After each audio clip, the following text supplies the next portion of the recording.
Well, I mean, I did mope around for a few months, good few months. For decades, Barry Gibb has carried the weight of being the last surviving Bee Gee. But even after losing his brothers, the rumors never stopped. Questions about family conflicts, the future of the Bee Gees, and Barry's own health continued to follow him. Then, in 2026, a shocking death rumor spread online, and nearly 1 million people were drawn into the hoax before his family confirmed that Barry was alive and well. But that was only the latest chapter in a much longer story. For a man who has spent more than half a century in the spotlight, Barry Gibb has heard his share of rumors. But in May 2026, one rumor was different. It spread so quickly that thousands of fans believed they were watching the final chapter of the Bee Gees story. A Facebook page carrying a title suggesting Barry Gibb had died reportedly attracted nearly 1 million likes before it was removed. The claim then moved across social media, where edited images and false posts made the story look real. For fans who had already watched Maurice and Robin Gibb disappear from their lives, the rumor was especially painful. But there was one problem. Barry was alive. Family sources told TMZ that he was healthy, happy, and living at his home in the Miami area. The report directly contradicted the viral post that had caused a panic. And suddenly, the story became bigger than a simple internet hoax. Barry Gibb is not just another famous musician. He is the last surviving core member of the Bee Gees, the brother who watched an extraordinary family story unfold and then watched it slowly break apart. Maurice died in 2003. Robin died in 2012. Their younger brother Andy had died decades earlier in 1988. So when a false report claimed Barry was gone too, it touched something much deeper than celebrity gossip. It reminded millions of people that the voice behind songs like Stay Alive, How Deep Is Your Love, and Night Fever is now the only brother left to tell the story of what really happened. And that is where the rumors become interesting, because Barry's life has never been as simple as the polished photograph suggests. There were enormous successes, painful losses, difficult family moments, and questions that followed the brothers for years. Some stories were exaggerated, some were misunderstood, and some came directly from the brothers themselves. Now that Barry remains a final living link to that extraordinary era, every statement he makes carries a different weight. But before we can understand what Barry has confirmed, we have to go back to the beginning. Before the fame, before the disco era, and before the family became one of the most famous musical groups in history. Because the first rumor was not about Barry's death. It was about whether the brothers could stay together at all. The Bee Gees did not begin as three strangers who happened to make music together. They began as brothers who were almost inseparable. Barry, Robin, and Maurice grew up with music around them, and the three developed their harmony at a very young age. Robin later described how close the brothers were as children, saying that the three created their own little world while growing up. Their family also included their younger brother Andy, who would later become a successful singer in his own right. That closeness became the foundation of the Bee Gees. But it also created a problem that would follow them into adulthood. They were brothers first and bandmates second.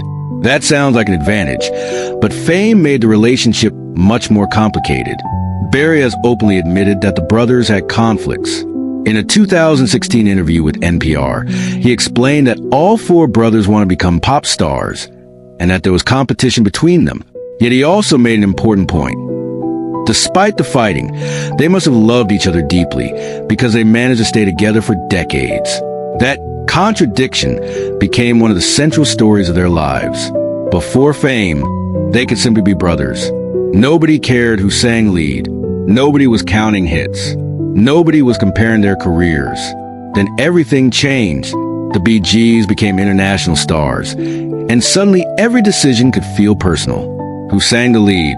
Whose song was chosen? Who received the attention? Barry later explained that the competition became stronger after fame arrived, especially between himself and Robin. Their first major success made the problem even more visible. Robin's lead vocal on Massachusetts became a major hit, and Barry later recalled that Robin felt strongly about continuing to sing lead. But Barry believed the group's original idea was different. Whoever brought in the song idea should generally sing it. What followed was not one huge family explosion. It was a slow build. Fame brought money. Money brought independence. Marriage created new family circles. Advisors entered the picture. personal ambitions became harder to separate from the group. Barry later said that after the brothers married, the family effectively became four separate families, and conflicts became more complicated. He also said that many of the later problems were influenced by advisors and disagreements about each brother's role. Eventually, the pressure became too much. In 1969, the Bee Gees broke apart after tensions between Barry and Robin reached a breaking point. Barry later described that period as a time when the brothers simply did not understand what fame was doing to them. But the breakup did not destroy the family. And that is the part people often miss. They would eventually find their way back to each other. Unfortunately, the reunion would come with a terrible price. Because by the time the brothers repaired some of their old wounds, life had already begun taking members of the Gibb family away. For years, the story was often told as if the Bee Gees were simply three brothers who could not get along. But the truth was more complicated. The first major break came in 1969, when Robin decided to leave the group. The tension had been building around creative control, especially over which songs would receive attention and who would take the lead vocal. Robin had his own artistic ambitions, and the pressure finally became too much. In March 1969, he announced that he was leaving the Bee Gees and soon had success as a solo artist with Saved by the Bell. For Barry and Maurice, the story did not end there. They continued without Robin and worked on what became Cucumber Castle. But even the remaining two brothers could not keep everything together. By December 1969, Barry and Maurice had also split, meaning the three brothers were suddenly pursuing separate paths. It sounds like the end of the Bee Gees, but it wasn't. Within roughly a year, Robin reconciled with Barry and Maurice and returned to the group. The brothers reunited and went on to record major songs, including How Can You Mend a Broken Heart and Lonely Days. That reunion tells us something important about their relationship. They could fight intensely, separate, and even build careers apart from one another, but they kept coming back. And the reason may have been deeper than business. They had been singing together since childhood. Their voices had grown together. Their songwriting had developed together. Their entire identity had been built around being brothers who made music. The official biography of Robin Gibb describes their early musical partnership as something almost natural, beginning when they were children and continuing for decades. But there was another side to that closeness.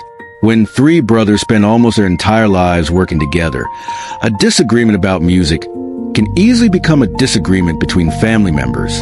A decision about a song can feel personal.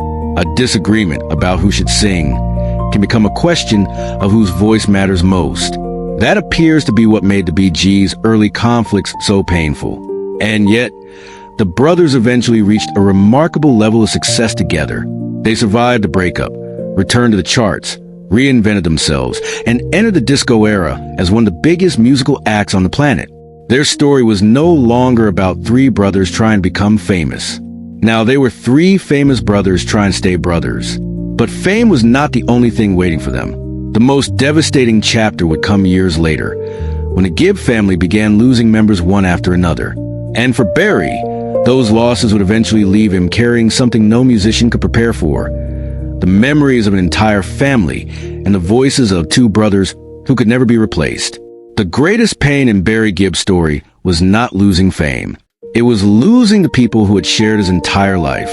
The first devastating loss came in 1988, when Barry's youngest brother, Andy Gibb, died at only 30.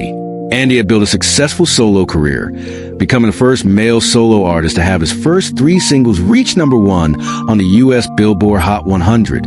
But behind that success was a long struggle with drug use and personal problems. He died in March 1988 from myocarditis, with years of drug use contributing to his condition. For Barry, Andy's death was not simply the loss of a famous younger brother. It was a loss of family. Then, 15 years later, another unimaginable tragedy struck. On January 12, 2003, Maurice Gibb died suddenly at age 53 after suffering cardiac arrest following surgery for a twisted intestine. His death stunned Barry and Robin and effectively brought the Bee Gees as an active group to an end. But Maurice's death also changed the relationship between the surviving brothers. Barry and Robin had spent years dealing with disagreements, and the loss of Maurice made those old tensions feel different. There were no longer three brothers who could eventually reunite after an argument. There were only two. Barry later spoke openly about how deeply the loss affected him. In an emotional interview following Robin's death, he reflected on losing both of his brothers and admitted that there were regrets about being on bad terms with them at different points in their lives. Then came 2012. Robin Gibb died on May 20th at age 62 after a long battle with illness and cancer. His death left Barry as the sole surviving Gibb brother. Imagine what that means. The person who once stood between two brothers during disagreements is suddenly the only one left who remembers the arguments from both sides. The only one who remembers the early rehearsals. The only one who remembers what their voices sounded like before millions of people knew their names. And perhaps most painfully, the only one who can answer questions that Maurice and Robin can no longer answer themselves. That is why every rumor about Barry carries a strange emotional weight. When a false death report appeared online in 2026, it was not just another celebrity hoax. It touched a fear that had already been created by decades of loss. The report spread widely, but Barry's family confirmed that he was alive, healthy, and living at his Miami area home. The rumor was false, but the emotions behind it were very real. Because Barry Gibb is no longer simply preserving the Bee Gees' music. He is carrying the memories of the family that created it. And that raises an even bigger question. After losing so much, what does Barry actually want to do with the legacy his brothers left behind? After Robin's death, Barry Gibb faced something he had never experienced before. He was alone. Not alone in the sense of having no family. Barry has a wife, children, and a large extended family. But musically and historically, he was now the only surviving brother from the legendary Bee Gees trio. That changed the meaning of everything he did next. For decades, Barry, Robin, and Maurice have been treated as one musical identity. Even when they argued or worked separately, people still spoke about the Bee Gees as a family unit. After 2012, Barry had to carry that name without his brothers beside him. And instead of walking away from the music, he kept going. Barry continued performing and recording, including his 2016 solo album, In the Now. He also returned to the stage for major performances, showing that the voice behind some of the biggest songs in pop history had no intention of disappearing simply because the Bee Gees could no longer exist in their original form. But Barry's later career was not simply about proving that he could still perform. It became about preserving the family story. His solo work allowed him to revisit songs, memories, and musical ideas that had been part of his life with Maurice and Robin. In 2020, he released Greenfields, an album that reimagined Bee Gees songs with country artists, including Dolly Parton, Alison Krauss, and Little Big Town. That choice revealed something important. Barry was not trying to replace the Bee Gees. He was keeping their music alive. And that may explain why rumors about his health or death have such a powerful effect on fans. Barry is now the living connection to a musical era that cannot be recreated.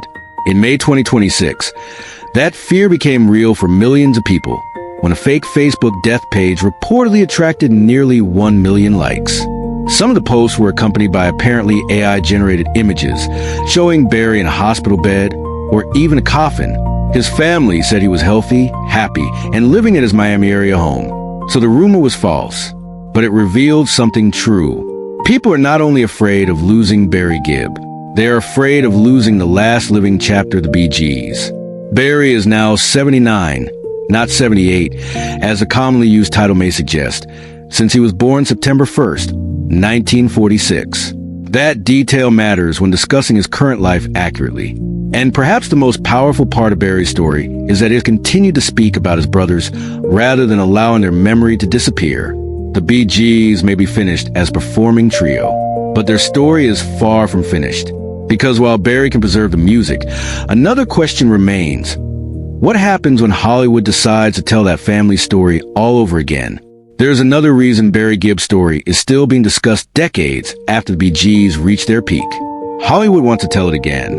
A Bee Gees biopic has been in development for years, with Paramount Pictures acquiring rights connected to the Gibb family estate.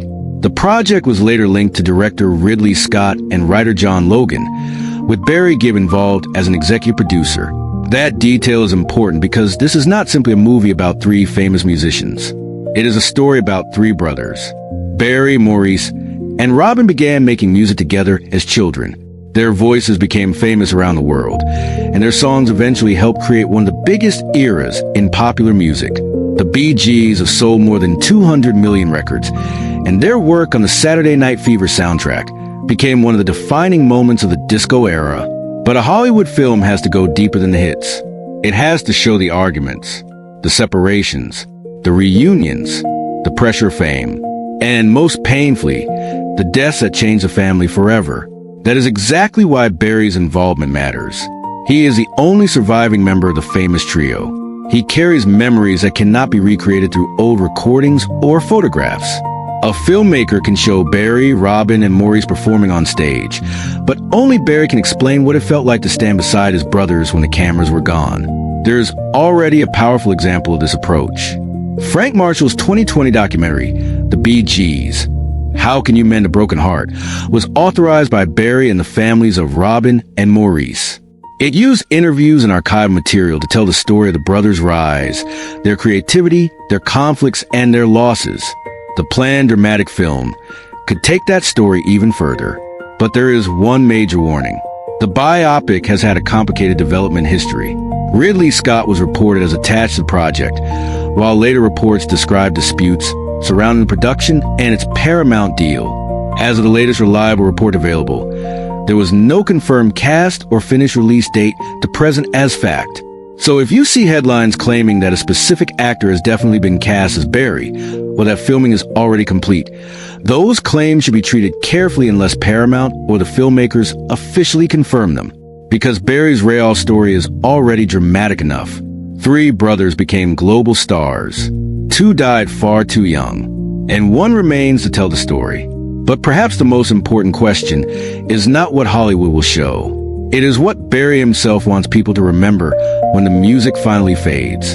And that brings us to the final chapter. Because after all the rumors, the arguments, the losses, and the years of success, Barry Gibb has something far more valuable than another hit record. He has the final word on a family story that the world has been trying to understand for generations. The most important truth about Barry Gibb may have nothing to do with the latest rumor. It is that Barry has spent decades trying to preserve something that can never be recreated. The bond between 4 brothers who grew up together, became famous together, and eventually disappeared one by one. The recent death hoax showed just how quickly a false story can spread. In May 2026, a Facebook page falsely claiming Barry had died reportedly attracted nearly 1 million likes. His family then confirmed that Barry was alive, healthy, and living at his Miami area home. But the bigger story is what happened after the rumor. Barry's legacy did not suddenly become important because of a fake death report. It had already been protected for years through his music, interviews, documentaries, and work connected to Bee Gees' catalog. His official website continues to present the group's music and family history as a major part of his ongoing legacy. And Barry has never completely hidden the complicated side of that history. The brothers fought. They separated. They reunited. They became one of the most successful songwriting and recording teams in music history. Then Maurice died in 2003. Robin died in 2012. And Barry was left carrying the memories. That is why the phrase Barry Gibb finally confirms the rumors need some care. There was no single interview in which Barry subtly confirmed every rumor people have repeated about him and his brothers. The reliable record shows something more complicated. Barry has spoken openly over the years about the brothers' relationships, their conflicts, their losses, and the music they created. And now, decades after the Bee Gees first became famous, the story is being prepared for another generation. A dramatic Bee Gees biopic remains connected to Paramount and has been associated with Ridley Scott, with Barry Gibb involved in the project. The film's development has changed over time, so claims about a final cast or release date should not be treated as confirmed unless the filmmakers officially announce them. That may be the final irony. Barry once sang with 2 brothers beside him. Now he is the person left to tell the world who they were. Not perfect brothers, not a perfect band, but brothers who created music that survived every argument, every breakup, and every tragedy. The rumors will probably continue. Social media will create new ones. Headlines will exaggerate old ones. But the documented story is already powerful enough. Barry Gibb is still here, And as long as he is, the final chapter of the Bee Gees has not truly been written. So, do you think Barry's greatest achievement was the music he created with his brothers, or the way he kept their memory alive after they were gone? Let me know in the comments below.